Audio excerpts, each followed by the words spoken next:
Hey friends, welcome back. Now let's deal with another issue which often arises when people work with Excel files in Power BI, which is if the location of the underlying file changes. This could happen because you or a colleague of you changes the location and puts the file in a different folder, or if you send the file, for instance, to a colleague of you.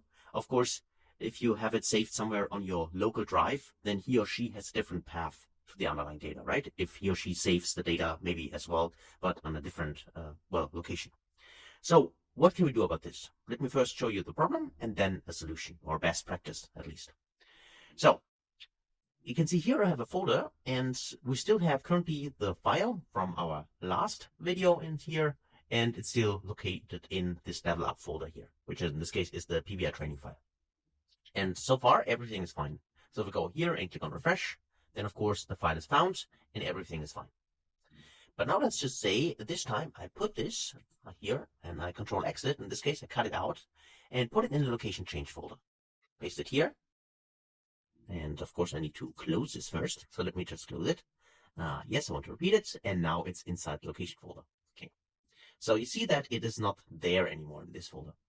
So now if I try to refresh the data, click on refresh, you see that now here could not find the file, right? This is an often issue which happens. So of course now we could go inside the query editor and do this manually, right? So we can go inside here, transform data in here, and then we would have to do it manually. So for each of the, in this case, sheets, in this case we have 3, I would have to go to the source in here. And here in the Excel.workbook file.contents, there's a hard-coded file path. So I can show you this as well. But of course, you probably know that if I Control-C to copy this is still our dynamic query with the source 1. But if I paste this inside or take a closer look in this, what's already there, you see this is a hard-coded file path, which is now pointing currently to the level up and there to the file itself in this folder. So what we could do as a best practice is just, instead of doing this now manually for each of the 3 sheets we have here, right? And of course, if you have maybe 10 sheets, you would have to do it manually for 10 of those. We could work with parameters. So if you have not done this so far, then this is a very good tip, at least from my side, and also it's considered best practice. So let me just first just go back in here, and let me just put this originally Control X in here and paste it in here.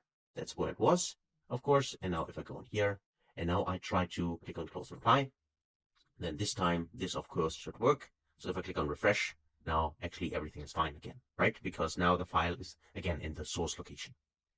So what we want to do is the following. We go to transform data, and this should be done optimally when you first load the data inside your report, but still you can still modify it later on as well if you already have a published and finished report.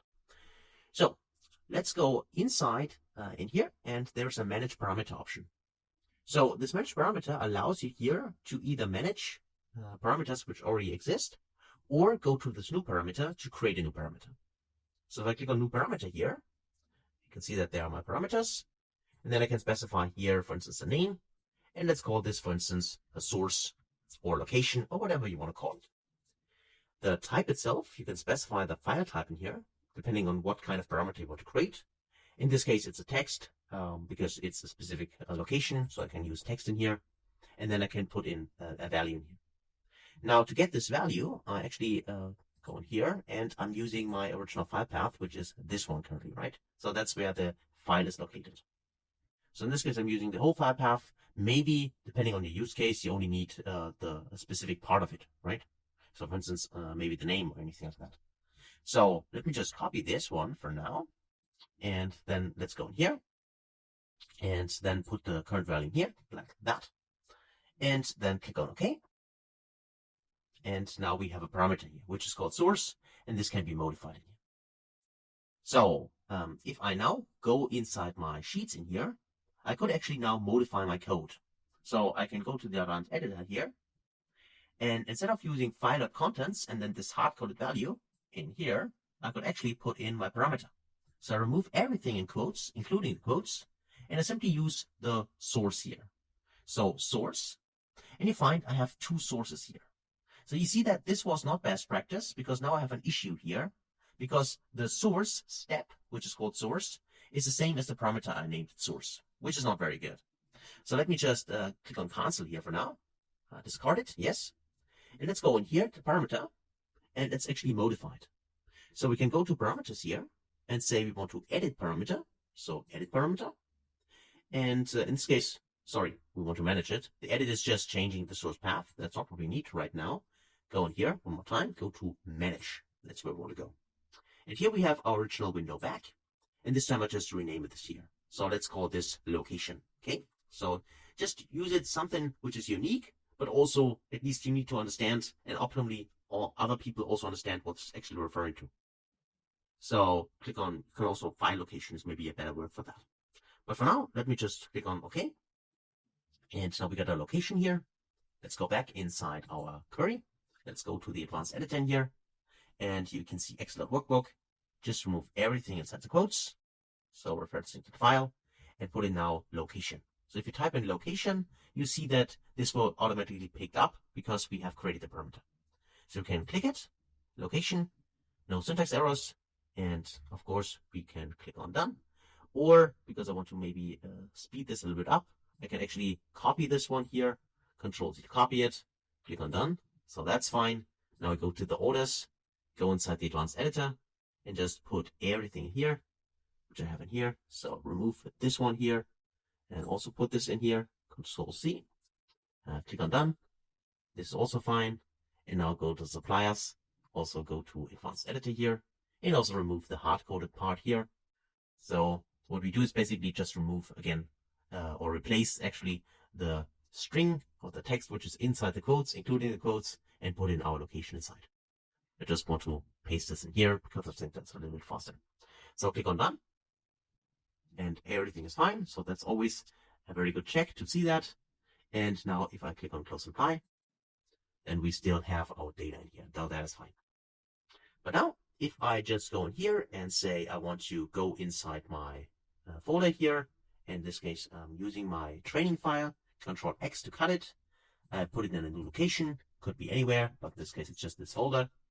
And then if I try to refresh this here, click on refresh, we see that again we get an error in here, but this time it's much easier to change. So now let me just go to some data here, click on edit parameter. And now you can see here, it's currently referencing the original file path. Now, if I go in here and just type in this case, backslash and type in now location change, because that's the no file path in here. And now if I click on OK and click on apply changes, now you see that the data loads correctly. And now, of course, everything is fine in our report. And that helps us now using this parameter to quickly change all the references to the specific file. And instead of doing it manually, we now could do it in one step in here. And this also, of course, helps our colleague if he or she needs your report, you send it to her. And if he or she wants to open it and has a file on a different location, then it's quite easy actually to change it just in one place, and then everything works fine. So that's it for this tip. So it's a best practice. So consider doing this when you develop your reports, if you have Excel included, okay? Or maybe any other data source as well. So that's it for this video. Hopefully that was helpful, and thanks a lot for watching. And I can't wait to see you in the next video. Until then, thanks guys.